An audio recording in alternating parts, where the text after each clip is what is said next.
we have a little jingle. I love it. That's awesome. DEMOCRATIC.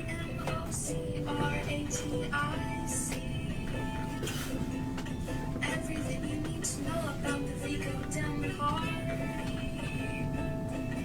So sit back, relax, and anyway. Get ready for a chat with a chair. Welcome to this edition of Chat with the Chair. I'm Joe Etling, Chair of the Vigo County Democratic Central Committee. We're delighted you could join us. Beautiful day today, and we got an awesome show, jam-packed show, and it has got a sports theme related for us tonight, so sit back and enjoy. And we're going to get right at it today, and we're going to ask our first guest here to tell our viewers who you are.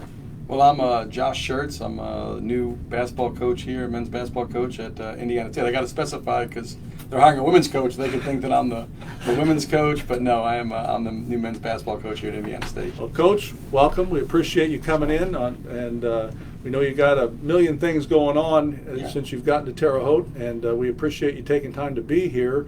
Thank you for having me on. It means a lot. I really appreciate you having me on the show and giving me this opportunity. Well, Coach, you know, the pressing question for everybody that comes on the chat here, it's probably the most significant question you're going to get all night is, what do you think of the Blazer? I'm a fan of the Blazers. It was like a little Wim Sanderson in the Alabama days. I might, you know, it would be down to my ankles, but I would maybe, you know, have to get something similar in a smaller size for me. I like that. I think it's sharp. I think it's sharp. Thank you. See, he's jingle plus the Blazer. It's a lot. There's a lot going on here. You're coming Coach, out aggressive though, which is great. That's good. So That's we think when you got your show, we're going to have to get you a jingle when you have your show, and I obviously when all the people in the Wabash Valley are coming out to pack the Holman Center to see your team, it's going to be interesting to see what your attire on the sidelines is. Are we going to break any news tonight about that, or are we still thinking about that? I got to think about it. If the Blazer will help attendance, I'm with it. Okay. Anything that'll attract more people, I will do. But no, you know, this year they changed attire from, you know, with COVID, we went to a more like, you know, business casual deal, and they went, you know, before it was always, you know, you had to wear a suit and tie. And then this year they said, you know, don't wear a suit and tie. You wear like more of a quarter zips and different things, and so I don't know. NBA has stayed with that.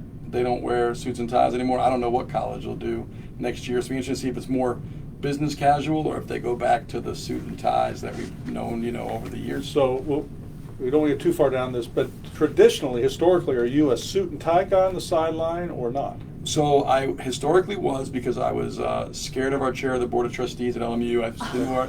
So I thought he would be mad if I didn't wear a tie.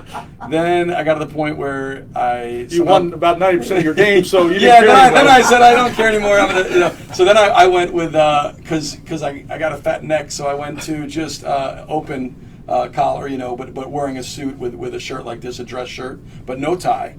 And then this past year we went casual, which was great. But again, I think there's a pretty good chance they trend back to the way it was, or at least. So I was tie for 11 years, no tie with suit, but for a year, and then this year, COVID, everything was different. But we're going to look for some blue and white plaid for you to see if what the coach... Matching pants or just... Well, I don't know. We're going to see.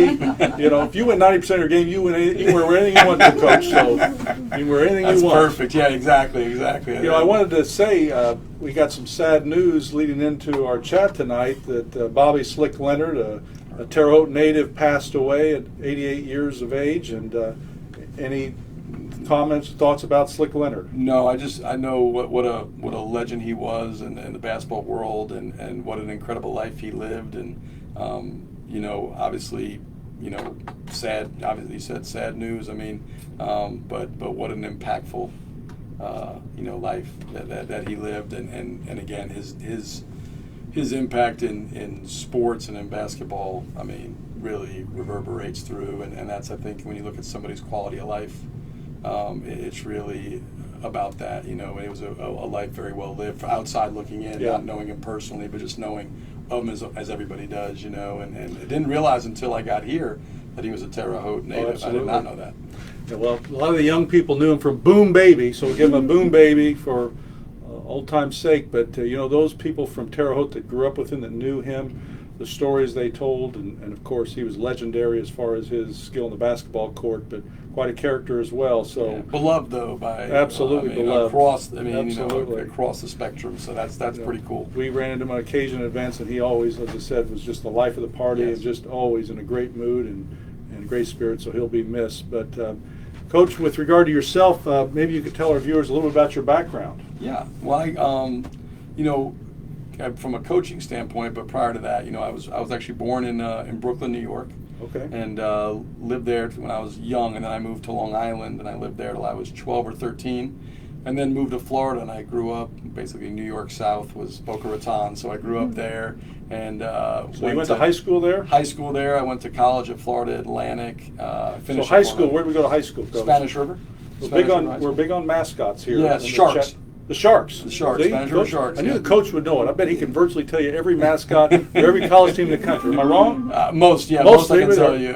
Listen, we played in the Elite Eight. It was the Rail Splitters versus the Aura Diggers. So that was, if I can get that one right, anything. So the Colorado School of Mines Aura Diggers. That's what they Okay, were. so then college, we matriculated to. So I went a year of junior college up in New Jersey.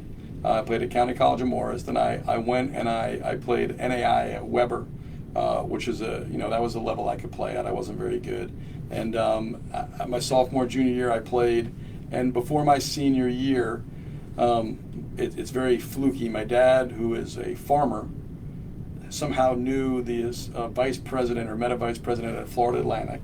And that guy knew I wanted to coach. I thought I was going to coach high school and just kind of, graduate. I was getting a PE degree. I wanted to coach and teach high school. And he somehow connected with him, told him that I was interested in coaching. They, I guess, didn't understand that I was still in school, not a graduate student. But they brought me in to interview, and I interviewed for the job, and then I didn't hear anything for months, so I'm assuming I was not their top choice. And like in July, before my senior year, I got a call from the coach saying, hey, we want to hire you on here at Florida Atlantic, and they were, so I knew, I was like, wow, I got a chance to, be a student assistant or graduate assistant in Division I. I'm not going to be a pro. So I did not play my senior year. I transferred to Florida Atlantic. Okay. And graduated from Florida Atlantic, and that's where Home I of started. The Owls. The Owls. The Owls, yeah, Florida Atlantic Well, Owls. there I you went, go. and so I was a Florida Atlantic Owl. Then I went to, I was there 1 year and learned the business quickly as we got let go at the end of my first year. It was the coach's 5th year. So I was there 8 or 9 months, and then I was without a job. But the coach there was a great guy, Kevin Billerman, and he made some calls for me, which I didn't have to do, and I got on at Lynn University, the Knights, which is right across the street in Boca Raton. So I stayed in Boca, and I worked at Lynn for 2 years. And after 2 years at Lynn, I was hired at Queen's University of Charlotte, the Royals, and went there for 2 years.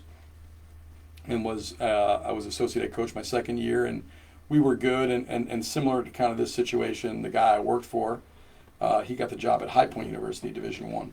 So I became an associate head coach at Division I at 27. Wow. And I went with him, and I stayed there for 5 years. And I was just really, I enjoyed High Point. We won a lot. We were like, I think, 88 and 65 in my 5 years. We were good. Winthrop was really good. Greg Marshall was at Wichita State. You guys know well. Right. I'm sure Greg was at Winthrop, and we could never get over the hump. Lost in the championship game twice and finished second 3 times, but never get over the hump. But I wanted to see if I could be a head coach, and I was really looking at opportunities, and I would, obviously at that level, Division II is where you would move to, and I interviewed but couldn't get stuff, and, it so happened, kind of flukily fell in at Lincoln Memorial.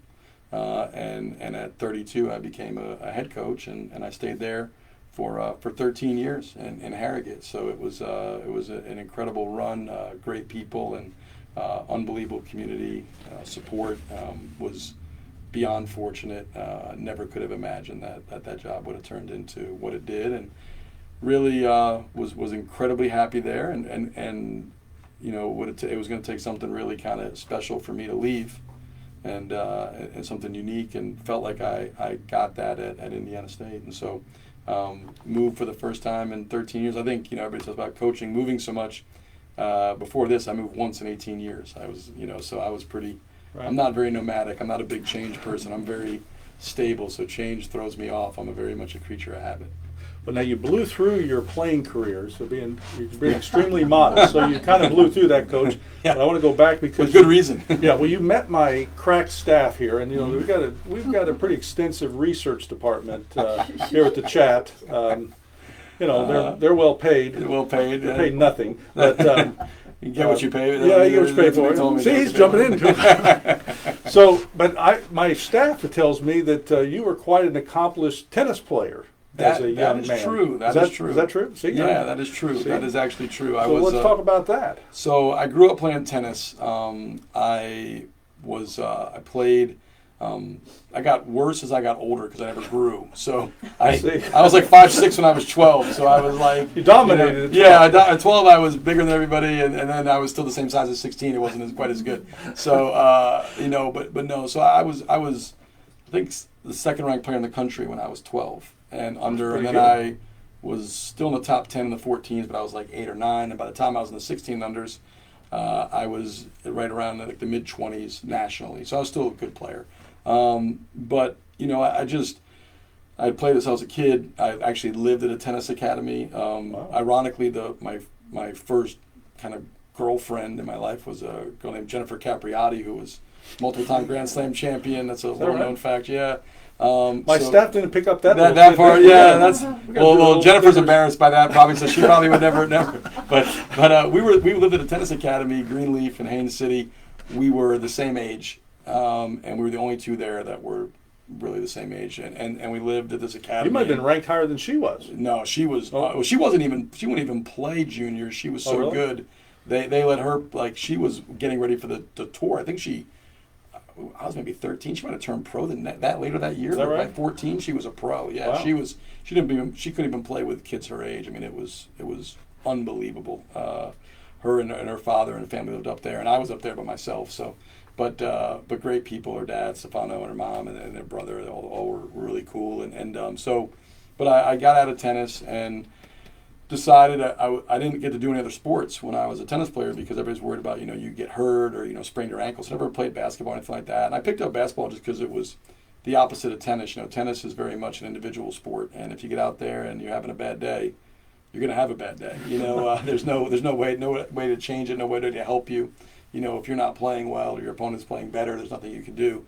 I love basketball because of the camaraderie, the team sport, the ability to contribute to winning, maybe not, the various ways you could bring value to winning, and just being in a locker room that was unified and having all these different types of people from different backgrounds, different cultures, different races. You have all these different type of people under one umbrella, unified by purpose. And so really I was just enthralled with that. And so that became, my focus, and I was able to, work myself into a college player, barely, but a college player. So the experience that you had as a youth tennis player, anything that you might share with us from the perspective of a young man that was in that, as opposed to the adults that are perceived as really being involved in that so heavily? Yeah, in terms of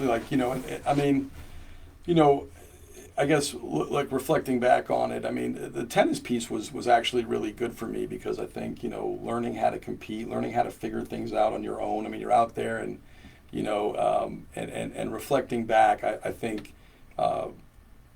sports in general, I think just when you play them and do them at a high level, it gives you so many characteristics that benefit you the rest of your life. I always think sports is not by far, there's way more important things on a college campus, but it's the best classroom you can have to teach you about life. You learn how to work, you learn how to be disciplined, you learn how to succeed, how to fail. You learn how to be a part of something bigger than yourself, all stuff that you can carry with you into the real world and translate into helping you be more successful in life. Discipline, all the things that it takes sacrifice to really succeed at that avenue translates over to the real world. So where were you first introduced to basketball? So when I stopped playing tennis, I knew I wasn't going to play anymore. I really kind of was with a friend of mine at a community center, and I had never really played, and I just kind of picked it up, and it was something that I could do I didn't need anybody else. It was a sport where I could just go out and just shoot, and I just would go out and just dribble and shoot and just kind of worked on my game, and I didn't it was weird. I didn't play in high school. I actually got a junior college scholarship because I was playing in a summer league. Is that right? And yeah, and I had, I don't think I've ever scored like 20 points in a game. I happened to have, the coach, the junior college coach was visiting a friend of his, and they went to watch his grandson play. And I happened to be in the same game, and I scored 54 points, which was once in a lifetime. Yeah, Wow. Once in a lifetime deal. Trust me, I might have had 54 points my whole college career combined. But that game I played well. The coach was, and That's so what it's I got all an about. opportunity. Yeah, and I got an opportunity, got a scholarship, and I went from not playing high school basketball to playing college basketball and scholarship, and and then played at the level I should have. NAIA was about where I was as a player, and then that opportunity at FAU kind of just when you look back on life, all these fluky things that just kind of fall your way. And if like I said, nobody in my family is athletic. My brother's a plumber and my father's a farmer. They don't really follow sports or know sport. They don't know Indiana State from Indiana. And so, you're doing something just, but my dad happened to know a vice president from FAU. I don't know if he bought something from it or whatever, but just such weird connections that it kind of almost seems fated in a way, So was there anything that you took from tennis that you could apply to basketball particularly? Yeah, I mean, I think the competitiveness of it. I think when basketball, for me, the translation, probably footwork was something that I think helped me. The footwork that goes into being a good tennis player, I think translates into basketball. The hand-eye coordination. You're returning serves at 115, 120 miles an hour. Your hand-eye coordination. So there's a lot of things that translated. That I had a very super low ceiling anyway as an athlete. So whatever, it wasn't hard to maximize it, but I was able to maximize that low ceiling. But again, that was not hard. It was. So do we want to get Coach on the ping pong table or not? I can play a little ping pong. That's I can what play a little ping pong. I can see that. I haven't played in a while. It's been a couple of years, but I can play some ping pong. I think we got to watch it. We got to make sure things we don't bet against you on. So. And No, I bet you can knock down the free throws. Free throws. I was a good free throw shooter. I passed the ball. I was just tried not to screw things up. Basically get out there. We had a teammate that led the country in scoring. I just tried to get in the ball so I could get assists. That was basically my deal. Just get the ball and don't turn it over.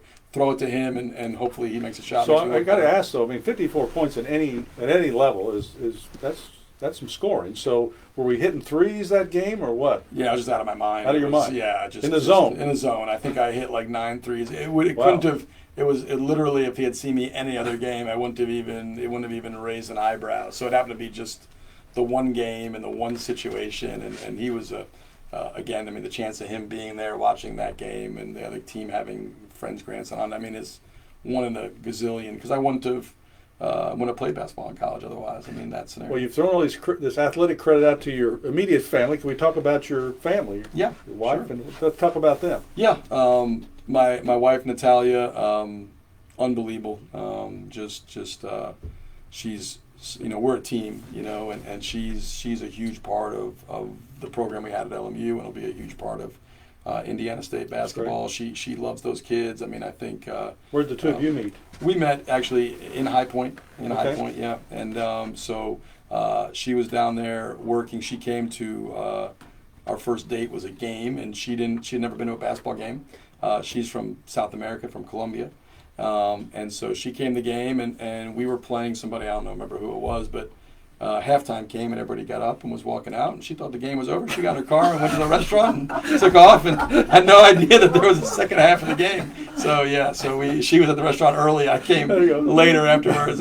She had no idea that there was 2 halves to a game, so that was it. So she's come a long way now. She's yelling at the refs and me and the players. And Perfect. So, she's going to fit in really well. She's going to fit in really well. Say. Yeah, absolutely. But no, she puts her whole heart into it. That's She awesome. loves those kids, and I'm so lucky, to have her. And then my boys, I have a son, Jordan, who's 24, and I have a son, Jaden, who's 18. Jordan, nothing athletic, but is just a sweetheart of a kid. And Jaden, my younger one, and Jordan's like most kids. Jordan's not athletic and super intelligent, and Jaden's average student but athletic and loves the sports, and he's he's going to be a college basketball player. At what level will kind of depend on him. But he's whether he walks on Indiana State or LMU, where he's kind of grown up. Spent the last 13 years. My assistant's the head coach there now. Okay. So is he a senior in high school? he's a senior in high school, and he's debating on if he wants to walk on LMU, which was his plan all along, because he's kind of grown up there. His friends are there. Does he want to come here, walk on here? Does he want to do a prep year and figure it out? So he's got some different options on the table, and we'll kind of figure out what he wants to do. But looking forward to, Jordan's already here.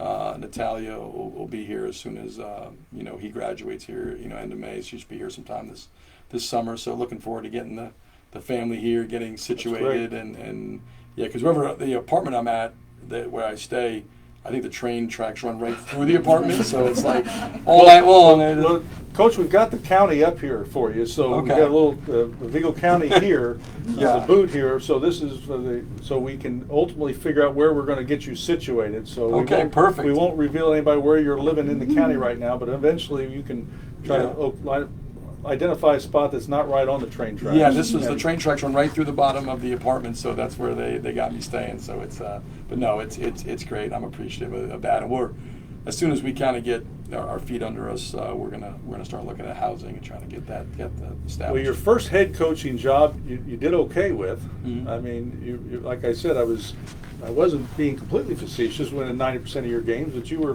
pretty darn close to that. I mean, so talk about that experience. Well, it's my biggest thing, and I say this and without, false humility, like LMU was such a great situation. If I take any credit, it's for not screwing it up. And I mean that sincerely. The people, you're empowered, you're supported, your resource, the commitment level, everything was at the top end. And I was so fortunate, like I said, to be there, and from the board of trustees all the way down, everybody pulling the rope in the same direction, wanted basketball to be good. Basketball being good was important in the institution. It's a very small town. It's only like 3,000 or so people.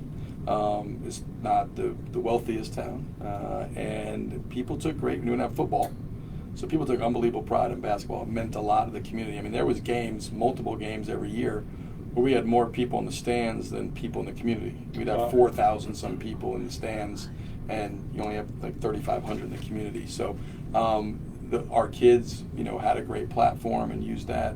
They did a great job in the community, and ultimately, coaching long enough, you recognize, players win games. Coaches can only lose games. We can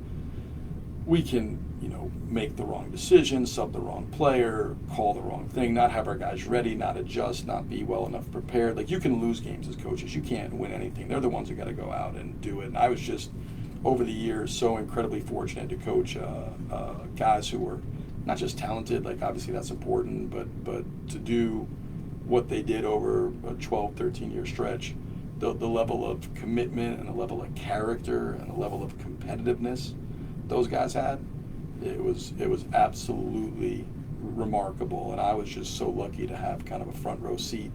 I'm so much of a better person for having had a chance to kind of interact and watch and see those guys, the way they worked, the way they sacrificed, the way they cared, the culture we had there.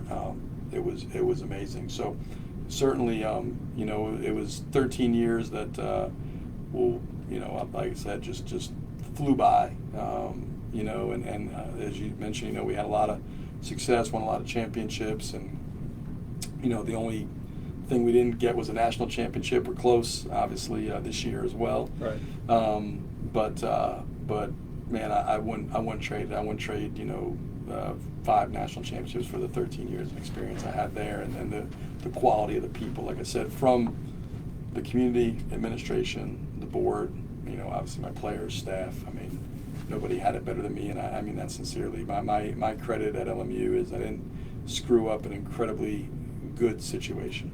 Well, you built a tremendous program there, and again, the winning speaks for itself. But again, the caliber of players that you were putting out and were so involved in the community.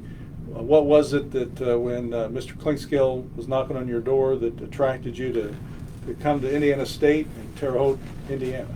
Yeah, it was. It was not a tough sell. I mean, I was happy where I was. I wasn't going to leave. I know some people feel like, there's a perception that you have to go Division I to be validated or to be fulfilled. I didn't. It wasn't a financial deal. I'm not going to Indiana State. I was paid great at Lincoln Memorial. I had a lifetime contract, basically a 5-year rollover that never went down. So $1 million plus buyout. It wasn't financial at all. It was literally the opportunity. There was. I told this to Sherrard when we talked. If I was going to leave LMU, it was going to be because I was going to be in a work environment that was very similar to the one I was in, and that means empowered to do my job, supported to do my job, and not be in a situation where, man, you come into work and you're empowered, you're supported, you feel like, hey, I'm going to be able to run the program the way I see fit and do it the way I need to do it, and if it fails, that's on me. And I was assured of that, in terms of that. And then the second piece, so work environment that I was used to, and then to me the biggest difference in this job and the other Division I jobs that I had an opportunity or turned down was the chance to compete in the Missouri Valley, right? Like if you're a competitor, a real, you want to test yourself against the best. You want to challenge yourself and see, and this opportunity in the Missouri Valley Conference coming from Division II is not something that's common. Right. To make that jump. Like normally you jump to the Ohio Valley or the Atlantic Sun. I had options in those leagues, and not that they weren't, but they were competitive, but so it was the league I was in. This just felt right, and then the geographic footprint. I've always felt like, we recruited Indiana hard when I was at Tennessee. I feel like, I'm not just saying this because I'm here, I've said this before, but Indiana for high school basketball is the best state in the United States for high school basketball. So to be at Indiana State in a state that I believe is the best, and our roster, Ohio, we recruited a ton of Ohio. So the Midwest was where we recruited. The geographic footprint fit me, and then as I told them, that had to be I was going to take a leap of faith, leaving everything I knew and all the comfort and security. They had to take a leap of faith in terms of making sure that I had security here and time to build this the way I wanted to, and all those things kind of check boxes, and so I made the decision to come on over to Terre Haute, and excited about it. Like I said, it wasn't hard to come here. It was hard to leave there, but it wasn't hard to come to Terre Haute. It wasn't hard to come to Indiana State, and we're, we loved our time at LMU. We're so excited about the future here and building something special here, and the opportunity to be a part of this community and the institution. So 3 months ago, what did you know about Indiana State University? What everybody knows, Larry Bird, John Wooden, obviously the basics. I didn't know, I couldn't have told you anything else about it. I didn't even know it was in Terre Haute, but and I had never been to Terre Haute until the day I came to my press conference. That was right? The first time I'd been. Yeah, I didn't, Sherrard and I and Dr. Curtis and I, and when we spoke, it was over Zoom, and then, I was obviously a little bit conflicted if I was going to take it or not, and when we met in person, it was in Lexington, so we didn't meet, So, I never came to Terre Haute to the day I did the press conference, and but yeah, the community's been amazing, the embrace, and and Sherrard, to his credit, was a big reason. Like he's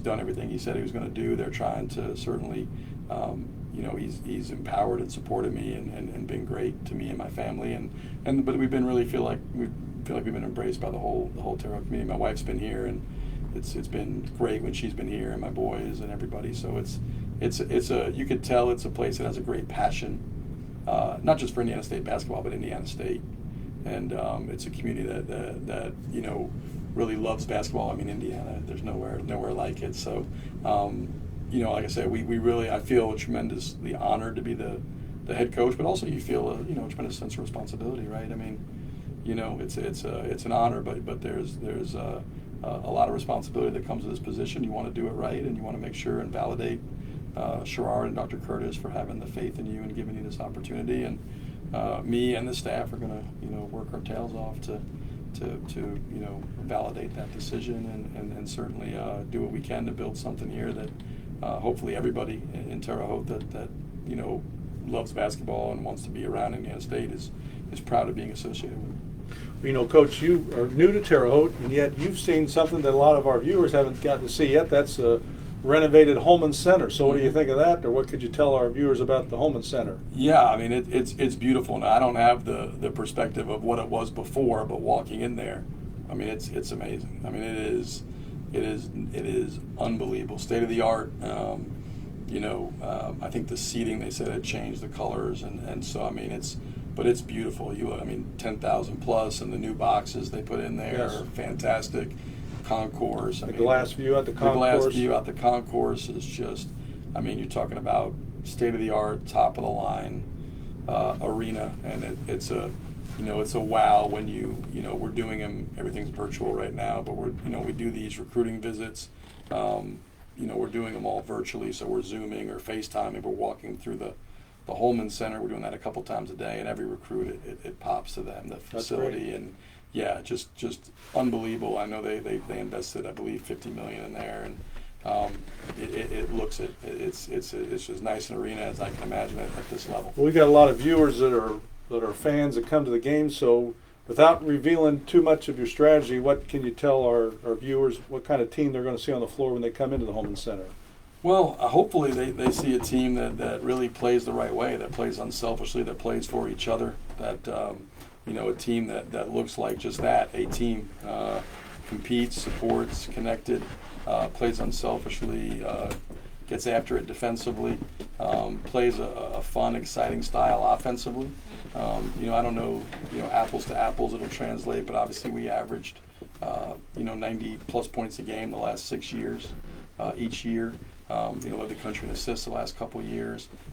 And so hopefully a team that plays the right way, that plays really hard, that represents the best of what we want Indiana State basketball to be.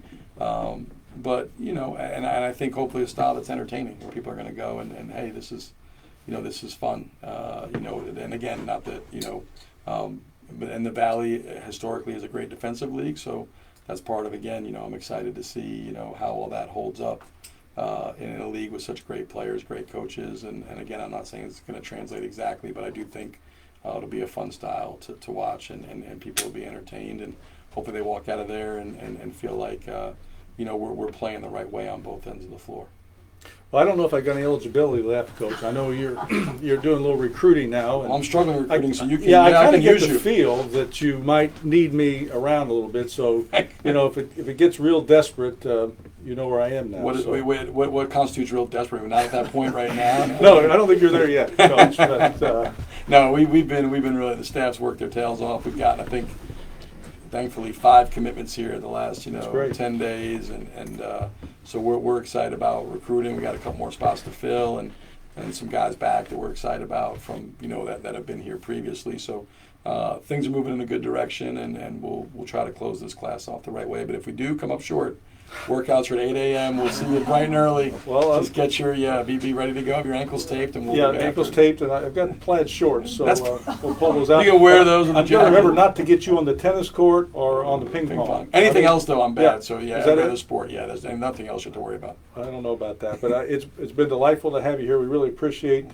you being here, and we want to welcome you to Terre Haute and Vigo County, and so and we're looking forward to seeing you in the Holman Center, or the packed Holman Center, and hopefully everything will go according to schedule as we get into the basketball season. I know you're going to be awful busy, and it's great to hear your view about Indiana basketball and high school basketball in the state of Indiana, so I know it's going to make our viewers excited. Coach, you're always welcome back here. Thank you. If there's anything else you want to tell our viewers before you leave, we'd be delighted to let you tell them. So. No, I just hope everybody comes out to the Holman Center. I think you guys will be blown away with what it looks like. I know everybody's been cooped up here with COVID, and not being able to get out to games last year was disappointing. So fingers crossed, it'll be a normal basketball season here in 21-22. So we look forward to seeing everybody out and support these kids and the program, and we're just again looking forward to welcome everybody out, and it should be a lot of fun here and hopefully some really good basketball.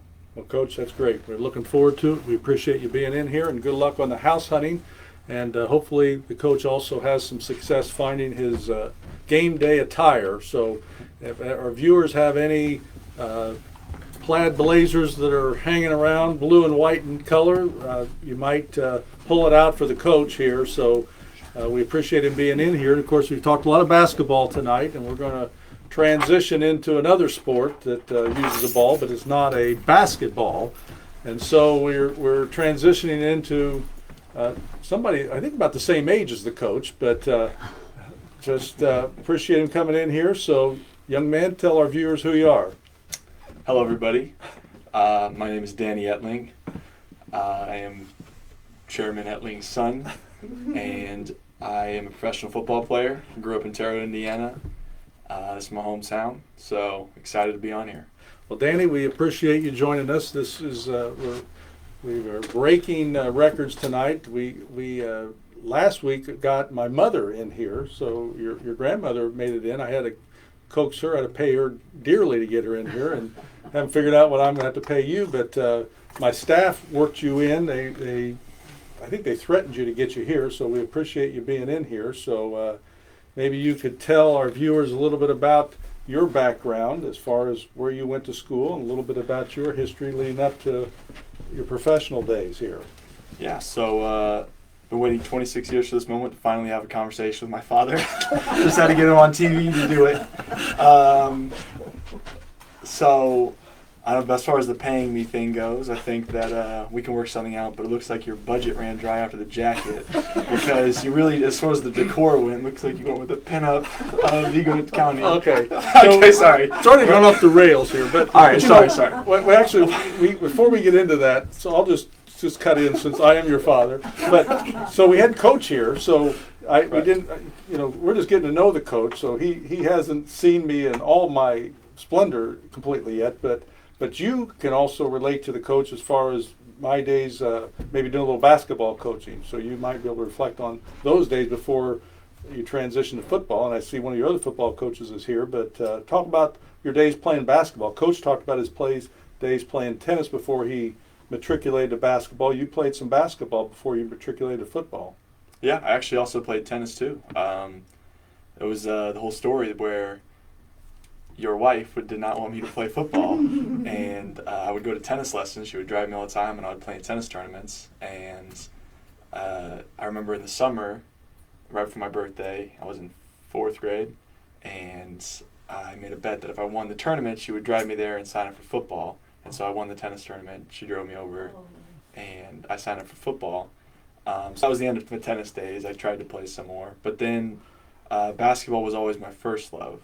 Growing up in Indiana, you always loved basketball. So it was a really fun time because you were coaching me in middle school, and I went to St. Patrick's, so it wasn't a very big one, but we had a lot of good players there, a lot of people that were in that small class of kids, and we ended up winning the CYO state championship, which was a pretty fun experience. We went on a radio show afterward. We had a great time. It was a really fun thing to have a bunch of kids from Terre Haute and a small class of 20-something kids. We had a bunch of young guys that were really committed, had fun playing with each other, and that was a really pure time of playing sports in my life. And then I went into high school, and after you coaching me in football as well, throughout my middle school days, and that was really where I developed a love. I think around 7th grade was when I switched to football being my favorite sport, because you started to coach and we started getting better players around, and we started to really throw the ball because guys grow up and you're able to throw the ball more. I go, oh, this is kind of fun. Playing quarterback isn't just handing the ball off every time. So that's quickly shifted to my favorite sport, and kind of took off from there. Went to Terre Haute South High School. Got to play in the mid-conference, so I played all the Indianapolis school. It was a fun time. Went to Purdue. Started there for 2.5 years. Transferred to LSU. Started there for 2.5 years. Drafted by the Patriots. Played there for a year and a half. Went to Atlanta. Played there for a year. And now I'm in Seattle. Played there last year, and I'm going back there. Later this week. So excited. Well, I must add to that initial story you told about the tennis, that the actual, what happened was that your mother did make that statement that she didn't want you playing football, and she was trying to promote the tennis and the running and golf and those sports. And you said if you won the tournament, could you play football? And she said, sure, never thinking that you would win. And actually, I'm the one that took you that day for the tennis tournament. That was the final day, and all of a sudden you're winning every match. And so I had the pleasure of getting to call her, and I said, "There's good news and bad news." She goes, "What's the good news?" I said, "The good news is Danny won a tennis tournament." So she knew what the bad news was from her perspective. So, and actually, many people might think, but I see Coach Wright is here. He was an integral part of the football team coaching it back in our youth football days, and actually, when you got involved with playing football, many people already think that I'm the one that put you in the position of being the quarterback. But the truth is that the esteemed banker, lawyer, and football coach Norm Lowry, who we all know and love, he actually was the head coach originally of that team before I took over the following year. And he stayed with Forrest in that team, but he actually said you were going to be the quarterback because you were the smartest kid on the team. So there you have it. That was Coach Lowry, and he was very very bright about his assessment of what the skills necessary. Although we always kidded that Coach Lowry's playbook was bigger than the one you have at the Patriots. The reason it's a funny joke is because it's true. Well, the other thing, talking about when I was getting the opportunity to coach your teams, and Coach can appreciate this, that I realized pretty quickly as I was busy recruiting players from out the area that it wasn't really about the coaching. The coaching's all about, it's about the Jimmies and Joes. So I was getting the best Jimmies and Joes I could to play, and it was fun years. But talk about then in high school when you were getting an opportunity to compete. Obviously you guys were competing in the Metropolitan Conference and competing with the biggest schools in the state of Indiana, and that there was good and bad that came with that. Yeah, I think that it's obviously it was a difficult conference, so you get tested every single week, and that kind of can play a role in some of the injuries or getting hit a lot, and you're going to be in schools with 4,000 kids and you got 2,000, so it was obviously you don't have as much success on the field as far as wins and losses, but you learn a lot.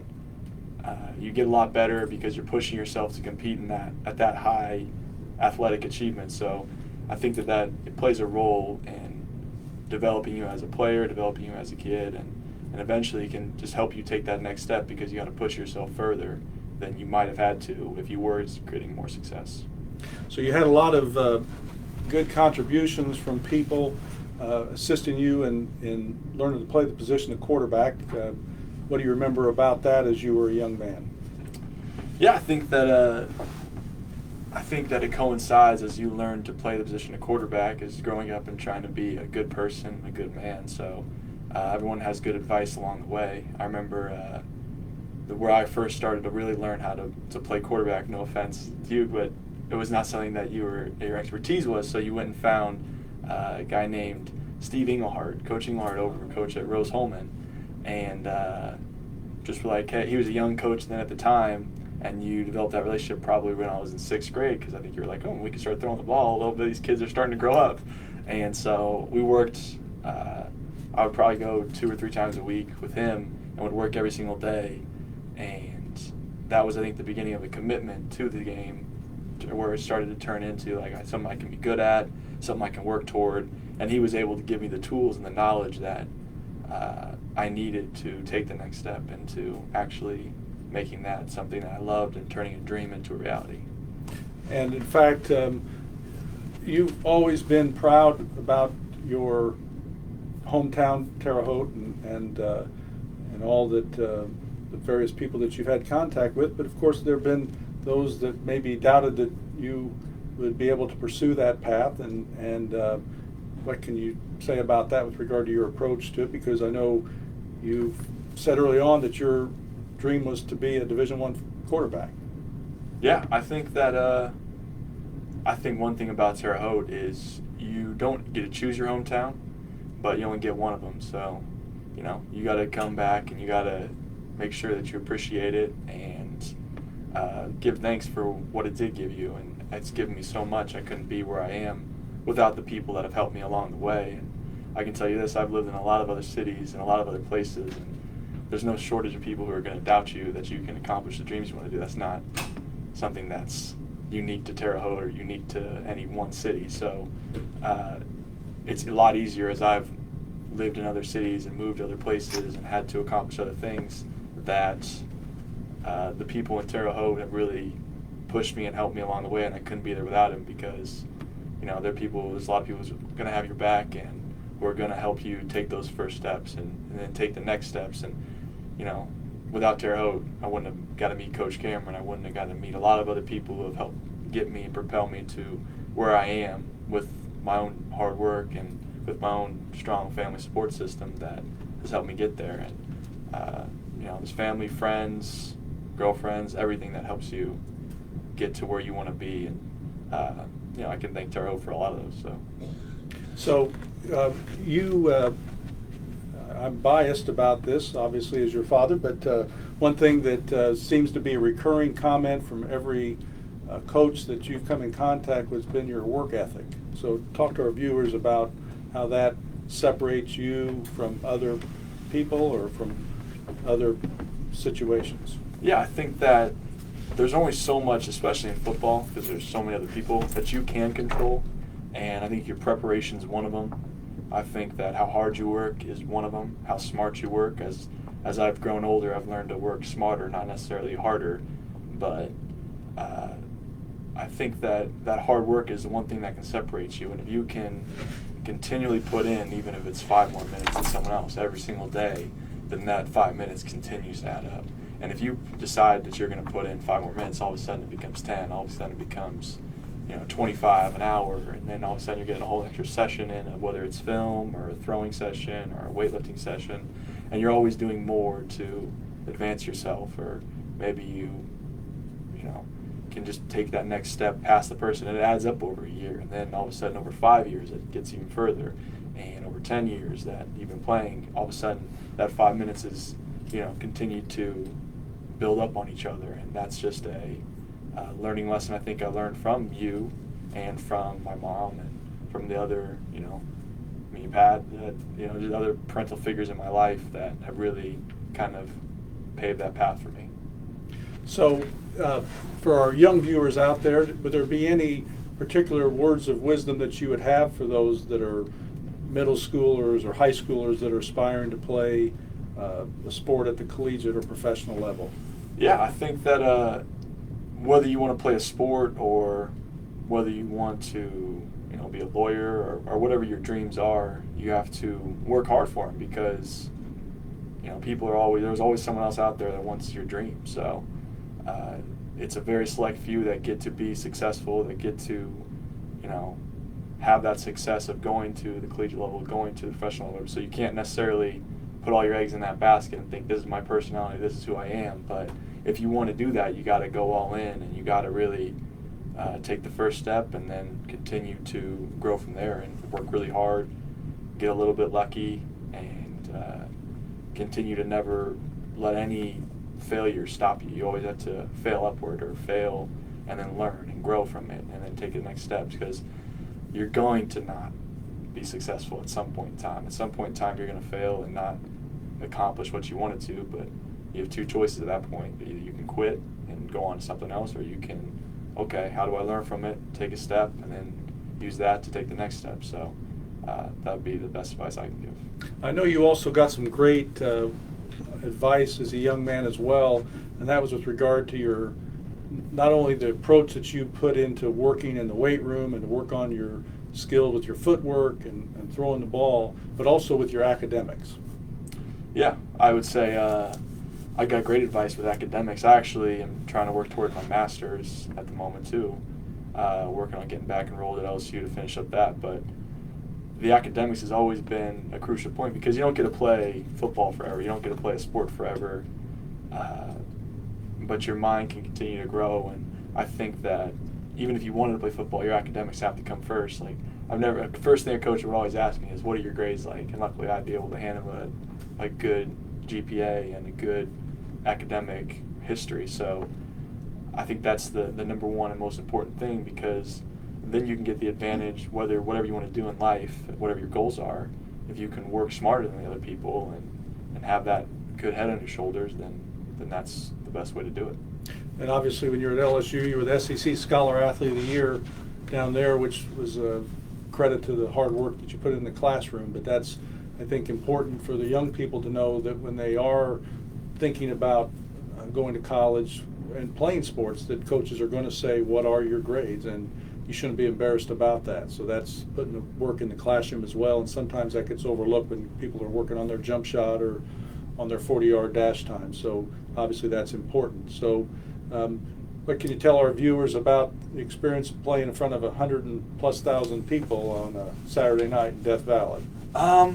It's a pretty surreal feeling. I remember I used to always play video games growing up. Like they had this like Road to Glory thing where we had to run out, and you'd actually see like as like the fans and everything as if you were playing on the field. And I remember the first time I played at Purdue. I had done a Road to Glory with a kid on Purdue, and I thought it was just the coolest thing. All of a sudden, because it happens fast. All of a sudden, they go, "Hey, Danny, warm up. You're in," and you were just playing, Vincennes Lincoln last year. And you're like, "Oh, okay. I guess I'll go up against this guy getting drafted next couple weeks." And then so you go out there and you just go play, but after a while, it kind of fades away, and you just focus on the game and you get in the zone. And but I would always take a moment, whether it was before the game or like right before we kicked off, just to take it all in and be like, wow, this is surreal. Like you can't even see, all you see is the sky and 100,000 people either booing you or cheering you on. So, and that's including at LSU. But yeah, so not always away games, but it was a pretty surreal feeling. And what would you say was, with regard to playing the position of quarterback, what's the favorite thing about playing the position of quarterback?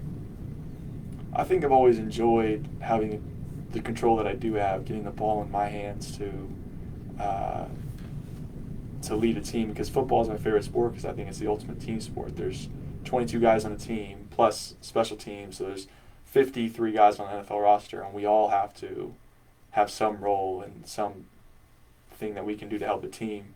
And we can always pick each other up each play because 11 people have to be doing the right thing for everything to be perfect, which isn't going to happen. So there's a lot of things that can go wrong. But I remember in 7th grade when we were able to win the championship, and we threw the last 2-point conversion, and it didn't seem like we were going to win that game going over. But the defensive guys came over to us. Hey, it's on you guys now. It's on you guys. And there was just that feeling of, like we get like a brotherhood, and we get to help each other out and pick each other up. So that was a pretty cool memory as we drove down and we threw a 2-point conversion, and I was like, yeah, like they needed me. It was this feeling of needing each other, and I can't go out there and go make a tackle. I could try. I have tried, and it didn't work. So it's just something that you need each other, and you have to have each other. This great relationship within the sport. So. Being the focal point within the quarterback of the offense and getting to lead guys and trying to get us to all be something towards the same step, and that's pretty cool. And of course, you had, I think, always also had hoped that one day you might get a chance to get your name called in the NFL draft, and sure enough, that happened. What could you tell our viewers about that experience? That was also surreal. I wasn't sure if I was going to get drafted. Not that many people get drafted, not that many quarterbacks were getting drafted in my class either. So you had to wait, the first day, second day goes, you still don't hear your name. You're like, how am I going to get drafted? A few hours go into that day, you're getting calls all day, like from your agent or from a few other teams that are trying to get you after the draft to sign. And sure enough, first pick of the 7th round, you got a call. So you get a call first because there's kind of a tape that you get a call, and it was the Patriots were calling me and were telling me they were going to take me with this first pick of the 7th round, and it was just a surreal feeling, and it was like, all right, like let's go. Like it was really exciting, and it was a dream come true. In fact, you got a call from Coach Belichick. Yeah, I did. There was his assistant came on at first. Was like, when we get to put you on with Coach Belichick, he came over and. In his very monotone voice was just like, we're going to put in some hard work, and we're just going to see what you can do, and basically you belong here, so let's try and get it done, and it was a pretty cool feeling. And ironically, of course, you've always been good when you're back in Terre Haute, going to speak, particularly before COVID, to schools and talk to the various kids. And ironically, you had gone to a school that Friday of the draft, and when you were talking to the classroom of kids, one of the things that they wanted to ask you about was who was going to draft you and who they didn't want to draft you. Isn't that right? Yeah, I think it was a unanimous don't get drafted by the Patriots. I don't control that, but the Colts weren't really looking at me, so I would take whoever, and I ended up having a great stint there with them, and I learned a ton of football, and I learned a lot of life lessons, and came in contact with some great people that I hope I get to be friends with my entire life. So definitely was a wake up. Yeah, it's not what you grew up with in Indiana, but I was very thankful that they were the team that drafted me. And you obviously, that culminated in a Super Bowl championship. Yeah, that was a tremendous experience, was it not? Yeah, the whole entire thing. You were there. It was. Me and Snoop Dogg. Just me and Snoop Dogg after the. We don't talk about the party afterward. It was a great time. It was a tremendous time. I got to have my whole family out there, and some other people that helped me along the way from Terre Haute, and it was a really fun experience that I'll probably never forget. So it was worth getting everyone out there and trying to get all the tickets, and ended up getting a Super Bowl ring out of it, and a great experience, and learning how to win a championship with a team, especially your first year into the NFL, and having success at LSU and winning some games there. So it was really cool to see how to take that next step to a championship level performance, and what it would take for an entire team to do that throughout an entire very long season. And you were kind enough, they had quite a Super Bowl ring ceremony at Mr. Kraft's house, and you were kind enough to include your father as your +1 for that event. But I recall as I was leaving to come back to Indiana, you were a little stingy with sending that ring back with me, though. Yeah, a little bit. But it's here actually somewhere. There's some clues hidden around Terre Haute. It's like national treasure. It's, we'll see what happens with it. But yeah, it's. So you let me bring it back, and I think 433 diamonds on that ring. So it's quite a piece of jewelry there. So that was neat. And as I said, you when you have been back to Terre Haute, you have really utilized your time to help out a lot of young people, a lot of young football players in particular, as well as basketball players, talking about the mental part of it, but in particular with the young quarterbacks that are in the area. You've been very generous with your time with them and trying to pass along various information you have. What would you say your motivation to do that has been?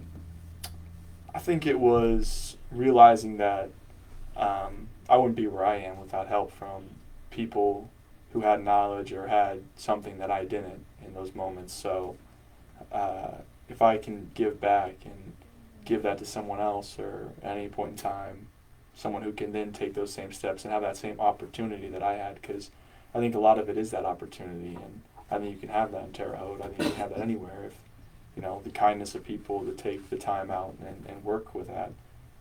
Because if people never did that with me, then I couldn't have gotten to where I am. So I'm just very thankful for that. So I'm just trying to give back to help out some, even if it's one kid that can take something and turn that into an opportunity for his own life. So that's kind of the motivation, I think, behind that. And I'm going to brag, as I always do, about you and all my children, who I love dearly.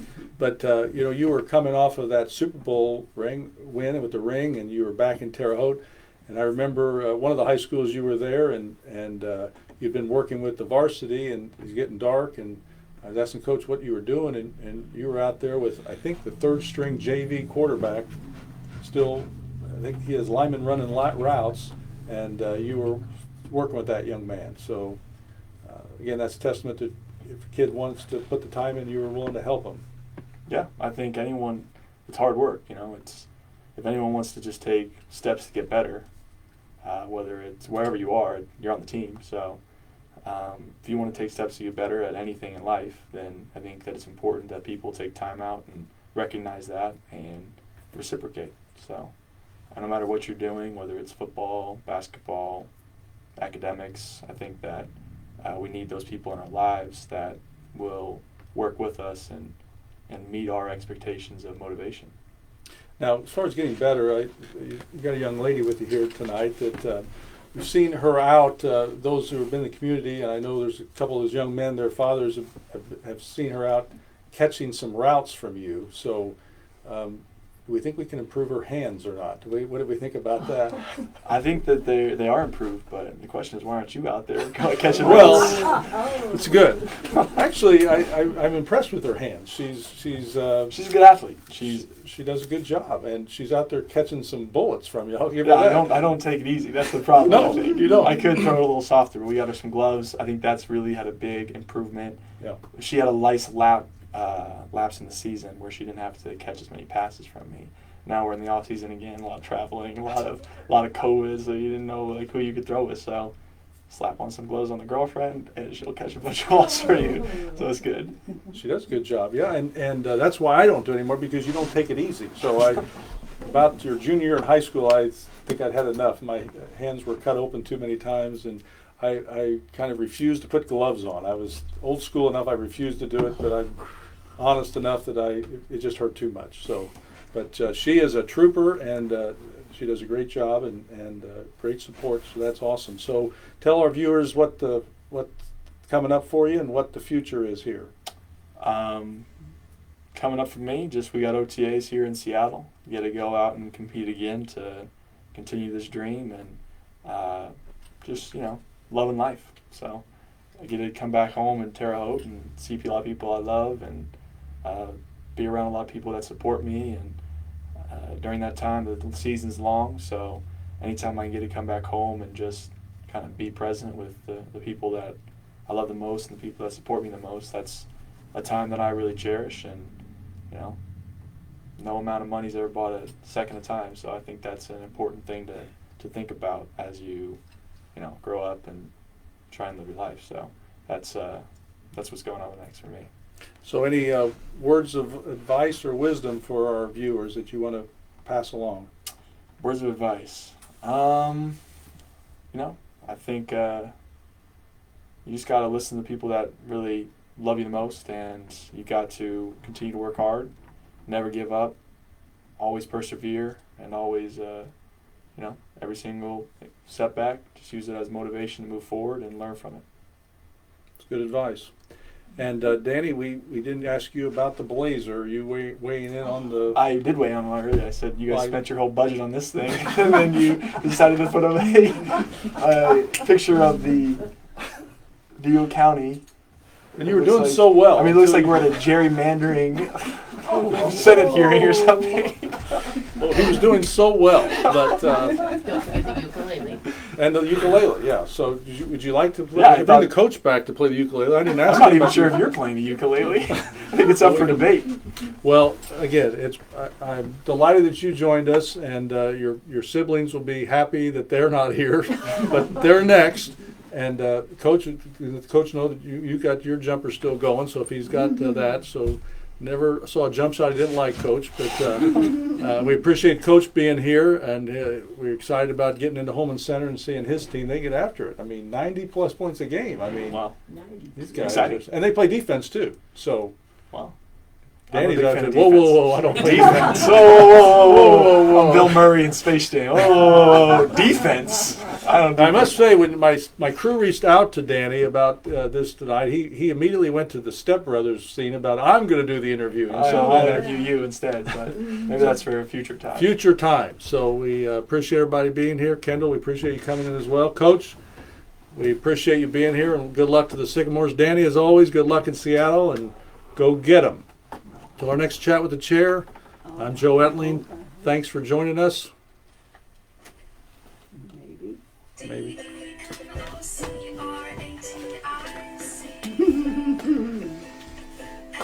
you need to know about the Vigo Demo. So sit back, relax, and